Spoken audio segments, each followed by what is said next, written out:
அஸ்ஸலாமு அலைக்கும் வரஹ்மத்துல்லாஹி வபரகாத்துஹு. அல்ஹம்துலில்லாஹ், எல்லா புகழும் அல்லாஹ் ஒருவனுக்கே. கண்ணியத்துக்குரிய இல்லாமுள்ள அல்லாஹ் நல்லடியார்களே, பெரியவர்களே, சகோதரிகளே, அன்புக்குரியவர்களே, உம்ராவுடைய ஹஜ்ஜுடைய வணக்கங்களை நாம் எப்படி செய்ய வேண்டும் என்ற ஒரு வழிகாட்டல், குறிப்பாக தமத்து ஹஜ் செய்யக்கூடிய முறையை நான் தொடராக நினைவுபடுத்தி வருகின்றேன்.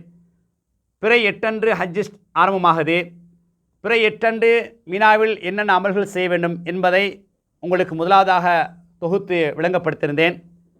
பிறை 9 அரஃபாவில் எப்போது அரஃபாவுடைய நேரம் ஆரம்பமாகுது, அந்த நேரம் எப்போது முடியுது, அரஃபாவில் என்னென்ன அமல் செய்யணும் என்பதை நினைவுபடுத்தியிருந்தேன். இப்போ அரஃபாவுடைய நாள் பிறை 9 அன்றைக்கு சூரியன் மறையுது. சூரியன் மறைஞ்சிருச்சுன்றால் மாரிபாகுது, பிறை 10 ஆயிடுச்சு. இப்போ சூரியன் மறைஞ்சோன்ன மகரிப் நாங்கள் தொழக்கூடாது, அந்த அரஃபா உள்ள இடத்துல தொழக்கூடாது. இல்லை நான் தொழுது தான் போவேன், அரஃபா முக்கியமான இடம் தானே, மாரிபோட சிறப்பாக முடிஞ்சு. அதுக்கு பிறகு சும்மா வெறும் மைதானம் தான் அது, அந்த புனிதம் அதோடு முடிஞ்சிருச்சு. இப்போ சூரியன் மறைஞ்ச உடனே இல்லை நான் மாறி தொழுத்தான் வருவேன், யாரும் அடம்பிடிக்க தேவையில்லை. நபி அவங்க மகரிபையும் இஷாவையும் முஸ்தலிஃபாவில் போய் தான் தொழுதுருக்குறாங்க. இப்போ நாங்கள் முஸ்தலிஃபாவுக்கு தான் போகிறோம். பிறை 10 ஆயிடுச்சு, 9 முடிஞ்சு பிறை 10 ஆயிடுச்சு. பிறை 10னா நைட்டு மாறி நேரம் வந்துருச்சு, பிறை 10. இப்போ என்ன செய்யணும், அவங்கவுங்க பஸ்ஸில் ஏறிட்டு அப்படியே போவோம். போய் சேரத்துக்கு சரியான டைம் பிடிக்கும். 10 மணி 11 மணி மாறிபோடு நாங்கள் வெளியானாலும் கூட அந்த 20 லட்சம் மக்களும் போகணுமே.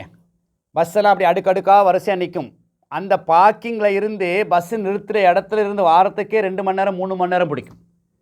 சில நேரம் ஆட்கள் நின்றுக்கிட்டு, என்ன மௌலவி நீங்கள் சும்மா ரோட்டில் வந்து எங்கள் நிப்பாட்டு வச்சுக்கிறீங்க, நாங்கள் இவ்வளோ நேரம் வெயிட் பண்ணிகிட்ருக்குறோம். அப்போ நாங்கள் யோசிக்கணும், ஏண்ட பஸ்ஸு மட்டும் இல்லை, எங்கள் 50 பேருக்கான பஸ்ஸு மட்டும் அல்ல, எங்கள் 40 பேருக்கான பஸ்ஸு மட்டும் அல்ல, 20 லட்சம் மக்களுடைய பஸ் அங்கே நிற்கிது. 20 லட்சம் மக்கள் நிற்கிறாங்க.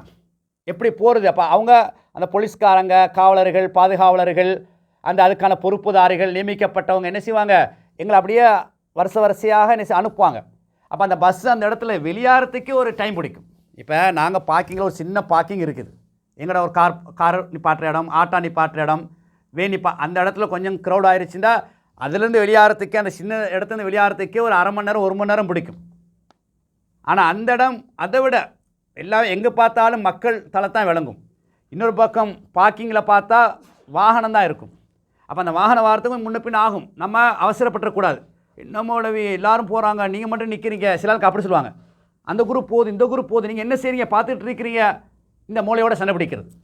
அப்போ இதெல்லாம் ரொம்ப கவனமாக இருக்கணும். அதை நான் ஆரம்பத்தில் சொன்னேன், பொறுமை இருக்கணும். அல்லாஹ் குர்ஆனிலே சொல்லிட்டான், இந்த ஹஜ்ஜுக்கு முக்கியம் பொறுமை, 2வது அமைதி, நாவடக்கம், அவசரப்பட்டுறக்கூடாது, தர்க்கம், அதெல்லாம் அந்த இடத்துல வரும். அப்போ நம்ம அடைக்கணும், அடே என் ஹஜ்ஜி 25 லட்சம் செலவழிச்சிக்கிறேன், ஒரு மாதத்தை செலவழிச்சிக்கிறேன், தியாகத்தோடு வந்திருக்கிறேன், வாழ்க்கையில் ஒரு தடவை செய்கிற ஹஜ்ஜி நான் வீணாக்கிடக்கூடாது என்று அல்லாவே குர்ஆனில் சொல்லிட்டான். சரி, கொஞ்சம் பொறுமையாக போவோமே, விட்டு கொடுப்போமே, எங்களுக்கு பிரச்சனை இல்லை, மொழி வழிகாட்டுவார். அல்ஹம்துலில்லாஹ், பொறுமையாக என்ன செய்யுது. இப்போ முஸ்தலிஃபாவில் இருந்து அப்படியே நாங்கள் என்ன செய்வோம், அதாவது அரஃபாவில் இருந்து முஸ்தலிஃபாவுக்கு அப்படியே நாங்கள் போகிறோம். பிறை 10 இரவில் நாங்கள் போகிறோம். போனால் முஸ்தலிஃபாவில் அங்கே டென்ட் இல்லை, கூடாரம் இல்லை, வேறு எந்த ரூமும் இருக்காது. ரோட்டில் தான் படுக்கணும், வீதிகளில் தான் படுக்கணும். ஒன்று அரஃபாலேருந்து போகிற நேரத்தில் இந்த பெட்ஷீட் தருவாங்க, அல்லது காப்போட் அந்த பேப்பர் வகையெல்லாம் இருக்கும், அதை எடுத்து நாங்கள் விரித்து படுத்துக்கொள்ளலாம், அவ்வளோதான். ஆண்கள் தனியாக, பெண்கள் தனியாக என்ன செய்வாங்க, அந்த வந்த குரூப்பில் பெண்கள் வந்திருப்பாங்க, அவங்க தனியாக படுப்பாங்க, ஆண்கள் தனியாக படுப்பாங்க. எல்லாரும் அப்படித்தான். அந்த 18-20 லட்சம் மக்கள் என்ன செய்வாங்க, எல்லோரும் ரோட்டில் தான் படுக்கணும். எல்லோரும் அவங்க என்ன செய்வாங்க, ஒவ்வொரு இடத்த தெரிவு செஞ்சு அந்தந்த இடத்துல அப்படியே படுத்து போனோட என்ன செய்வாங்கன்றால், இப்போ மகரிபி இஷாவையும் அப்போ தான் சொல்லுவாங்க. 12 மணிக்கு போய் சேர்றாங்களா, 11 மணிக்கு போய் சேர்றாங்களா, 10 மணிக்கு போய் சேர்றாங்களா, போன உடனே முதலாவது டயர்டை பார்க்காம சில ஆளுக்கு என்ன செய்வாங்க, அந்த டயர்டில் அப்படியே சோர்ந்துருவாங்க. சோர்ந்து போயிடக்கூடாது, கடைசி வரை உஜாலாக இருக்கணும், கடைசி வரை நல்லா என்ன செய்யணும், ஆர்வத்தோடு சுறுசுறுப்பாக அமல் செய்யக்கூடிய அமைப்பை ஏற்படுத்தணும். எத்தனை மணிக்கு போய் இறங்கினாலும் முதலாவது ஒழு செஞ்சுட்டு மகரிப் ஒரு பாங்கு சொல்லி மகரிப் 3 ரக்காயத்தை தொழுதுட்டு, இக்காமத் சொல்லி 3 ரக்காயத்தை தொழுதுட்டு, திருப்பி 2 ரக்காயத்தை, அதாவது இக்காமத் சொல்லி 2 ரக்காயத்தை சுருக்கி தொழுது கொள்வது. 2 ரக்காயத்து மகரிப் 3 ரக்காயத், இஷா 2 ரக்காயத். இப்போ அப்படி நீங்கள் அதே இடத்துல படுத்துறீங்க. படுத்து தஹஜ்ஜுத் கிளம்பி தஹஜ்ஜத் தொழுதுட்டு என்ன செய்யுது, ஃபஜ்ரு தொழுதுட்டு, இப்போ பிறை 10 தானே, காலை உதயமாயிருச்சு, ஃபஜ்ரு தொழுதுட்டு அந்த இடத்த விட்டு அப்படியே போகிறது. ஃபஜ்ரு தொழுதுட்டு இப்போ மினா நோக்கி திருப்பி நாங்கள் போகிறோம். எல்லாம் நடந்தான் போவாங்க. இந்த பஸ்ஸில் போகிறண்டால் பஸ் அதிகமாக போக மாட்டாங்க. என்ன பஸ்ஸில் போகிறத விட நடந்து போகிறது கிட்ட. பஸ்ஸில் போகிறேன்டா ஒரு 2 ஹவர் 3 ஹவர் பிடிக்கும். ஒரு அரை மணி நேரத்தில் வந்து நடந்து போயிடலாம். ஒரு 5 கிலோமீட்டர் ஒரு 6 கிலோமீட்டர் இருக்கும். முஸ்தலிஃபாலேருந்து நம்ம இருக்கிற கூடாரம் அந்த மினாவுக்கு அவ்வளோ தூரம் கிட்டத்தட்ட இருக்கும். அப்போ எல்லோரும் நடந்தால் போவாங்க, தல்பியா சொல்லிக்கிட்டு அப்படியே போவாங்க. இப்போ பிறை 10 நல்லா கவனிங்க.